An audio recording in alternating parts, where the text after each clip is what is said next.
제발 아무나라도 뽑아주세요 라고 애원합니다. 이거를 너무 감정적으로 받아들여서 채용을 하면 안 돼요. 사람들은 항상 더 필요하다고 하거든. 나중에 내 말 안 들으면 어떡하지? 팀원들이 나보다 더 저 사람을 믿으면 어쩌지? 당연히 나보다 똑똑한 사람이 들어와야 내 일이 편해지죠.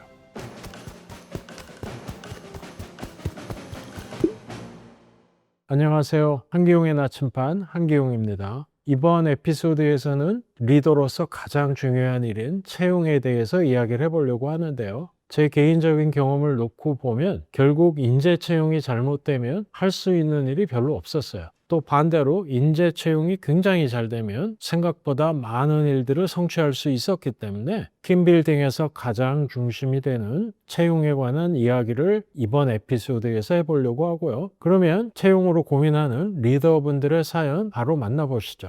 닉네임 파운더 모두 님이 보내주신 사연이고요. 채용, 이제는 타협해야 할까요? 10명 규모 스타트업을 운영하고 있습니다. 요즘 제 사무실 분위기는 빙하기 그 자체입니다. 업무는 산더미인데 사람이 없어서 기존 팀원들이 그 짐을 다 짊어지고 있거든요. 참다 못한 팀원들이 지금은 천재가 필요한 게 아니라 적당한 사람이 필요합니다. 제발 아무나라도 뽑아주세요 라고 애원합니다. 솔직히 흔들립니다. 하지만 초기 멤버들이 쌓아놓은 이 높은 기준을 무너뜨리는 순간 우리 회사의 색깔이 흐려질까봐 두렵습니다. 인재를 기다리는 게 안목인 줄 알았는데 혹시 제 아집에 팀원들이 희생되고 있는 건 아닐까요?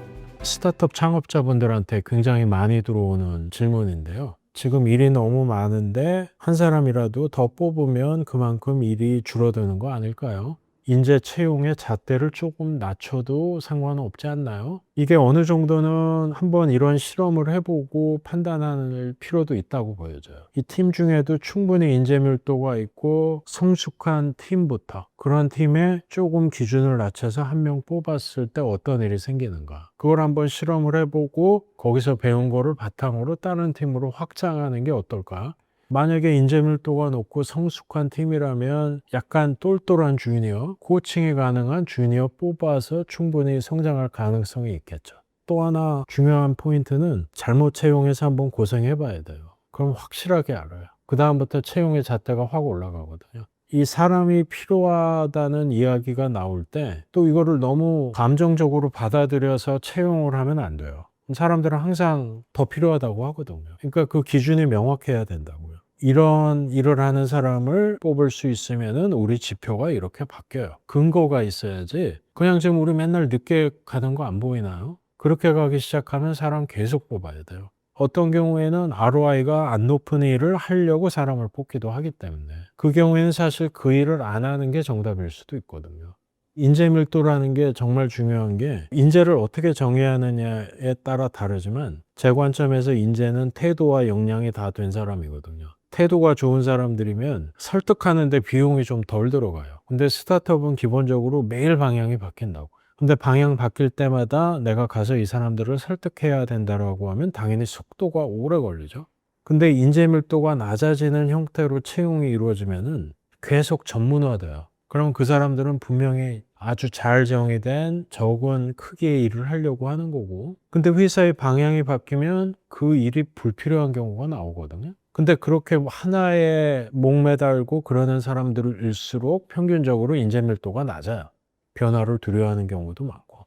그러다 보면 본의 아니게 사람의 수가 늘어나면서 의사소통 비용이라는 가장 무서운 비용이 올라가죠. 그러니까 스타트업 성장통은 대부분 의사소통 비용이 올라가면서 생기는 거예요. 닉네임 초코우유 사조님의 뛰어난 경력직 채용이 무섭습니다. 팀 맡은 지 얼마 안 된 초보 팀장입니다. 요즘 채용을 진행 중인데 면접관석에 앉아있는 제 자신이 너무 부끄럽습니다. 제가 꿈꾸던 회사 출신에 경험 많고 대단한 지원자가 들어오면 질문을 던지면서도 손에 땀이 나요. 나중에 내 말 안 들으면 어떡하지? 팀원들이 나보다 더 저 사람을 믿으면 어쩌지? 이런 찌질한 생각들이 머릿속을 지배합니다. 그래서 조금 부족해도 제가 컨트롤하기 편하고 고분고분한 사람 쪽으로 자꾸 마음이 기울어요. 나보다 잘난 사람으로 팀을 구성하는 것이 리더의 그릇이라는데 저는 그릇이 간장종지만한 걸까요? 대체 어떤 마인드셋을 가져야 진짜 리더가 될 수 있을까요?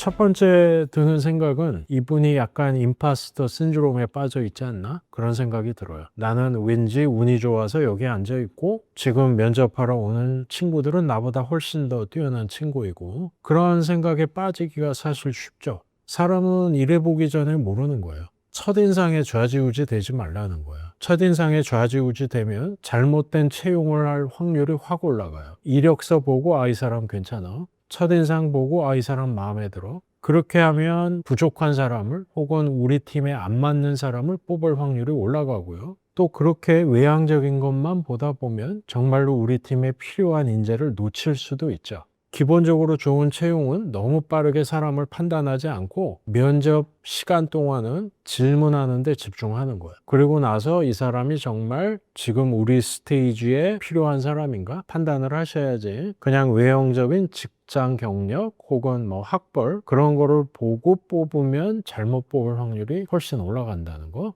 두 번째는 정말로 나보다 뛰어난 사람이란 판단이 들었다. 이 판단을 할 때는 두 가지를 보셔야 되는데 기술적인 경험과 역량이 지금 우리에게 필요한 사람인가? 두 번째는 이 사람이 긍정적인 태도를 가진 사람인가? 변화하려는 의지가 있는 사람인가? 이 두 가지를 동시에 보셔야 돼요. 요즘같이 빠르게 변화하는 세상에서는 변화를 두려워하거나 부정적인 사람은 의사소통 비용을 올리는 악영향이 있기 때문에 아무리 역량이 뛰어나도 태도가 뒷받침이 안 되면 별 도움이 안 돼요. 그래서 평가하실 때 짧은 시간 동안 쉽진 않지만 어떤 역량을 가진 사람이지 어떤 태도를 가진 사람인지 잘 보시려고 해야 되고요. 그리고 내가 편해지고 조직이 성장을 하려면 결국 인재 밀도가 올라가는 형태로 채용이 이루어져야 돼요. 당연히 나보다 똑똑한 사람이 들어와야 내 일이 편해지죠.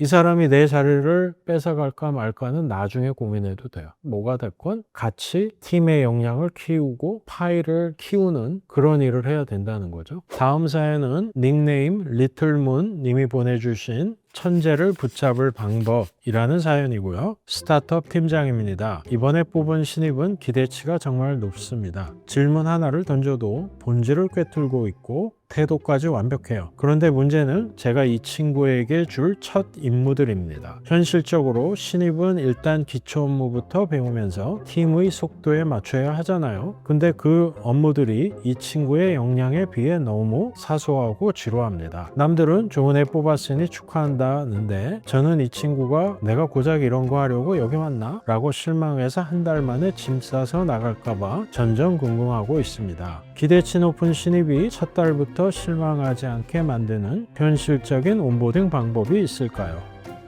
행복한 고민이라는 거고요. 난 운이 좋구나 라고 긍정적으로 생각하셔야 되고 신입이 기대치가 높을 거라는 생각을 하고 계신 것 같아요. 능력이 뛰어난 친구인 것 같고 근데 내가 줄 수 있는 일은 그 능력치에 비해서는 좀 너무 작은 것 같고 그러니 이 친구가 실망하고 빨리 떠나지 않을까? 근데 그 신입이 어떻게 생각할진 사실 완전히 반대일 수도 있거든요. 자존감이 낮은 친구일 수도 있고 자기 능력이 어느 정도인지 전혀 모르는 친구일 수도 있다고요. 그래서 저라면은 내가 이런 생각을 하기 전에 팀원하고 이야기를 많이 해볼 것 같고요. 이 팀원이 갖고 있는 기대는 무엇인가? 커리어에서 성취하고 싶은 것은 무엇인가? 그런 거 많이 물어보시고 능력과 관계없이 제일 중요한 거는 첫 단추를 잘 꿰매는 거예요. 그게 온보딩이죠. 결국 채용의 정점은 좋은 온보딩으로 완성이 되는 거고 온보딩은 처음 90일 동안 작은 성공 하나를 거둘 수 있게 해주는 거예요. 그래서 본인도 효능감을 느끼고 자신감을 갖고 주변에서도 이 친구는 뭔가 일을 하는 친구구나 라는 인상을 받게 해주는 거죠. 처음부터 너무 어려운 일을 줘서 이 친구를 힘들게 만들 이유도 전혀 없어요. 저라면은 최대한 빨리 어떤 업무가 됐건 이 친구가 하고 자신감 얻고 주변의 인정을 받을 수 있는 형태로 진행할 것 같아요. 그리고 나서 더 얘기를 계속 해보는 거죠. 그러면서 정말로 내가 생각했던 것처럼 뛰어난 친구라면 조금 더 챌린지한 업무를 줘야 되는 거고 근데 또 사람의 성향에 따라서는 내가 능력이 이만큼 있다고 항상 챌린지한 일을 받고 싶어 하지도 않아요. 그거는 정말 모르는 거예요. 얘기해보고 그 사람의 성향에 맞게 조금씩 챌린지의 크기를 늘려가야 될 수도 있어요. 온보딩은 사실 시니어가 될수록 더 중요해지는데 왜 그러냐면 시니어는 주변의 기대가 더 높잖아요. 들어와서 더 빠르게 더 크게 성과를 보여야 되는데 온보딩이 잘못되면은 그 회사의 시스템에 융합되는데 시간이 오래 걸린다고.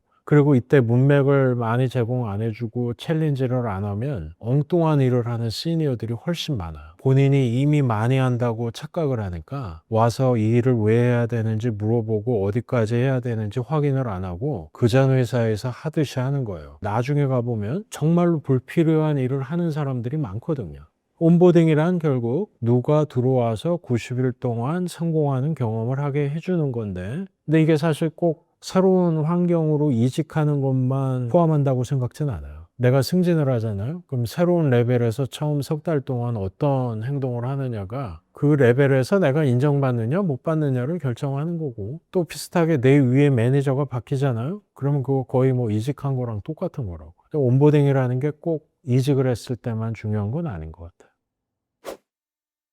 이번 에피소드에서 나눈 이야기들을 관통하는 핵심은 결국 하나인데요. 리더는 내 능력을 증명하는 사람이 아니라 나보다 더 뛰어난 사람들을 모아서 그들이 마음껏 뛸 수 있는 운동장을 만드는 사람이라는 것이에요. 당장 일이 급해서 기준을 낮추고 싶을 때 나보다 더 똑똑한 사람 앞에서 위축될 때마다 스스로에게 물어보셨으면 좋겠어요. 나는 나의 안위를 지키는 관리자인가? 팀의 성장을 책임지는 리더인가? 채용은 그 질문에 답하는 가장 솔직한 과정인 거죠. 그리고 오늘 사연을 들으신 커리어 시작 단계에 있으신 분들께도 내가 어떤 회사를 선택할 때 여기서 무엇을 할까도 중요하지만 누구에게 피드백을 받으며 성장할 수 있을까? 그것도 꼭 확인해 보셨으면 좋겠고요. 오늘 나침판이 여러분의 채용 고민의 작은 이정표가 되었기를 바랍니다. 저는 또 다른 리더십의 고민들을 가지고 다시 찾아뵙겠습니다. 함께 해주셔서 감사합니다.